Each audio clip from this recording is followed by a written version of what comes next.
आप सभी का स्वागत है। आज हम बात करने वाले हैं नीट के बारे में।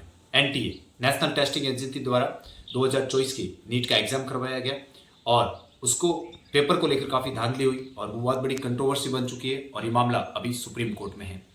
जो स्टूडेंट्स नहीं जानते कि नीट क्या है, नीट 12th पास करने के बाद अगर आपको डॉक्टर बनना होता है तो उसके लिए आपको दो तरीके होते हैं। या तो आप गवर्नमेंट कॉलेज से डॉक्टरी कर लो या फिर आप डॉक्टर बनने के लिए आप प्राइवेट कॉलेज से करो। अगर आप प्राइवेट कॉलेज से एमबीबीएस करते हैं तो उसका खर्चा 80 लाख से 1 करोड़ के बीच में आता है।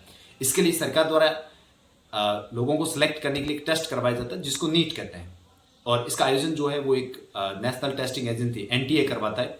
2024 में जो एनटीए द्वारा नीट का एग्जाम करवाया गया उसमें काफ़ी धांधली पाई गई है। 67 बच्चे ऐसे हैं जिनके 720 में से 720 मार्क्स पाए गए हैं। इसके अलावा इसमें जो ग्रेस मार्क दिया गया है, यानी कुछ ऐसे एग्जाम सेंटर्स थे जहां पे एग्जाम लेट हो गया, इसकी वजह से उनको ग्रेस मार्क दिया। 1500 से प्लस कुछ बच्चे ऐसे जिनको ग्रेस मार्क दिया गया, इस वजह से उसके ऊपर क्वेश्चन खड़े हो गए। नॉर्मली अगर हम पीछे हिस्ट्री देखें, 650 नंबर लाने वाला बच्चा अच्छे कॉलेज को प्राप्त कर लेता है, लेकिन इस साल 650 नंबर लाने वाला बच्चा 29,000 भी रैंक पर है, यानी उसको इंडिया के किसी भी गवर्नमेंट कॉलेज में एडमिशन नहीं मिलने वाला है। तो इस लेवल का जब भ्रष्टाचार हुआ या फिर इस लेवल की जो धांधली हुई, इसको लेकर सुप्रीम कोर्ट में मामला गया। भारत के शिक्षा मंत्री धर्मेंद्र प्रधान ने भी इसको लेकर बयान दिया। ये सारी चीजें आप न्यूज चैनल से पढ़ लोगे। मुख्य बात यह है कि अगर आप ग्रामीण पृष्ठभूमि से आते हैं, ग्रामीण क्षेत्र से आते हैं, तो आपने अभी 10th पास किया होगा या 12th पास किया होगा, आप भी सोच रहे होंगे कि मुझे नीट की तैयारी करनी चाहिए या नहीं। आप सोच रहे होंगे कि अगर इस लेवल की धांधली होती है, इस लेवल का अगर गड़बड़ होता है, तो हम पैसा लगा करके, हमारे रिसोर्सेज लगा करके अगर हम मेहनत करते हैं तो क्या वो वर्थ है। अगर आप 12th पास है या 10th में है और आप नीट की तैयारी करने चाहते हैं, जरूर कीजिए, डेफिनेटली कीजिए। क्योंकि अगर आपको लगता है कि मेरा सर साइंस अच्छा है और मैं साइंस में अच्छा स्कोर कर सकता हूं, मुझे डॉक्टर बनना है, I want to be a doctor, then आपको कोई नहीं रोक सकता है। इसलिए आप इस चीज को ध्यान दीजिए कि इस साल जो कुछ हुआ ऐसा नहीं हर साल ऐसा ही हो। और हम ये सोच के नहीं कर सकते कि एनटीए का पेपर गड़बड़ हो जाएगा, नेक्स्ट ईयर पेपर अच्छा नहीं होगा, ये सोच के आप तैयारी नहीं छोड़ सकते। अगर आप ब्रिलियंट स्टूडेंट्स हैं, आपका साइंस में अच्छी पकड़ है, आप डॉक्टर बनना चाहते हैं, किसी भी स्थिति में बनना चाहते हैं, तो फिर आप जरूर कीजिए। लेकिन रही बात ऐसे बच्चे जो एवरेज हैं और ग्रामीण पृष्ठभूमि से आते हैं, जिनके पेरेंट्स के पास ज़्यादा पैसे नहीं है या ज़्यादा रिसोर्सेज नहीं है, उन बच्चों को हमेशा, अगर आप नीट की तैयारी करना चाहते हैं, डॉक्टर बनना चाहते हैं, आप जरूर कीजिए, लेकिन हमेशा प्लान बी रखिए। प्लान बी होगा तभी आप सही तरीके से चीजें एग्जीक्यूट कर पाओगे। सबसे बड़ा कारण है अगर प्लान बी नहीं होता, अगर आप एक नीट के पीछे पड़े रहते हैं, सारे रिसोर्सेज, सारा पैसा, सारी चीजें आप उन पे, सारी मेहनत उस पर लगा दोगे और प्लान बी नहीं होगा, तो फिर आपके लिए समस्या खड़ी होगी। आप 2024 के नीट के इस एग्जाम को उठा के देख लीजिए। बहुत सारे अच्छे बच्चे हैं जिन्होंने पिछले 2 से 3 साल से पूरा रिसोर्सेज, पैसा सब इस पर लगा दिया। अब जब वो 700 प्लस नंबर लेके आ रहे हैं, फिर भी उनके मार्क्स की कोई वैल्यू नहीं बन रही है, तो आप सोच के देखिए कि उसकी क्या हालत होगी। इस वजह से आप हमेशा जीवन में प्लान बी पर कार्य करें।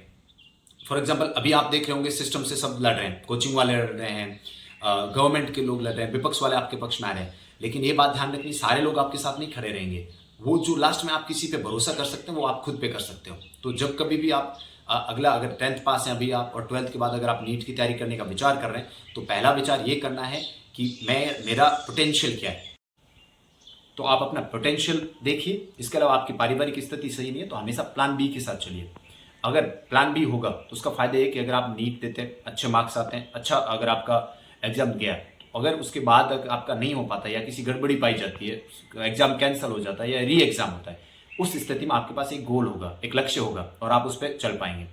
रही बात, इस बार आपने अटेम्प्ट दिया है 2024 में और आपके नंबर 450, 400, 500 के आसपास आ रहे हैं, तो आपको इन सब चीज़ों में इन्वॉल्व होने की जरूरत नहीं है, क्योंकि आप इस दौड़ में थे ही नहीं।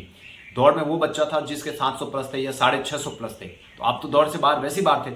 तो आपको इस कंट्रोवर्सी में पढ़ने की बजाय आपको वापस रिवैल्यूएशन करना चाहिए कि मैं 400, 450 पे हूँ, कल नेक्स्ट टाइम मैं कैसे 700 पार करूँ। क्योंकि मेरिट जो एनटीए ने कारण बताया, एनटीए कह रहा है मेरिट इसलिए ज़्यादा हो गई क्योंकि बच्चे ज़्यादा थे। पिछले साल 20 लाख बच्चों ने फॉर्म भरा, इस लाख 23 साल भर रहे हैं, इसलिए ज़्यादा हो गई। एनटीए कह रहा है कि कोचिंग सेंटर्स आ गए, एजुकेशन का क्वालिटी बढ़ गया, इस वजह से हो गया। ये सारे कारण ऐसे कारण हैं जो सेटिस्फाई नहीं करते हैं स्टूडेंट को। इसलिए आप 450, 500 पे हो तो आप ऐसी मेहनत करो कि उस आगे के लेवल तक जा सको, क्योंकि इस कंट्रोवर्सी में पढ़ने से आप अपना टाइम खराब करोगे। सिस्टम से लड़ना है तो सिस्टम से बाकी लोग लड़ रहे हैं, जो लोग योग्य वो लड़ रहे हैं। आप अगर ग्रामीण पृष्ठभूमि से आते हैं, ग्रामीण क्षेत्र से आते हैं, तो आप ये सोच के डॉक्टर बनने का या नीट करने का सपना मत छोड़िए कि पेपर आउट हो जाएगा। पेपर हर बार आउट नहीं होता है। हाँ, 5% लोग होते हैं जो इस तरह की चीज़ें करते हैं।